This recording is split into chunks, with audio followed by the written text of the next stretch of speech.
Suatu hari perempuan berparas cantik nan jelita ini diusir dari rumah oleh mertuanya karena memiliki rambut yang tidak pernah diurus. Bu, maafkan aku, Bu. Gak ada mama maaf.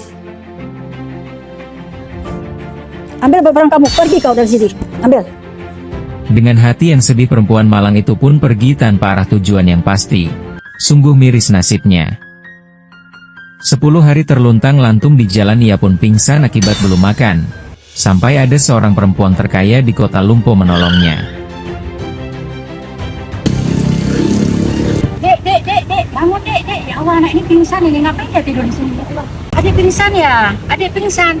Bangun dulu, adik kenapa kok bisa tidur di sini dek? Cerita sama ibu. Ia pun menceritakan hal yang dia alaminya. Saya diusir dari rumah, Bu. Ya Allah, kenapa kamu bisa diusir dari rumah sayang? Ceritakan sama ibu. Ibu bisa bantu kamu. Karena saya memiliki rambut yang seperti ini, saya terurus. Lalu sang konglomerat yang cantik dan baik hati itu pun merubahnya.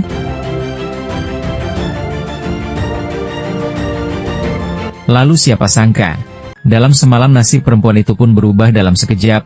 Dahulu rambutnya amburadul seperti orang gila, tapi sekarang rambutnya sudah seperti bintang iklan sampo ternama di dunia.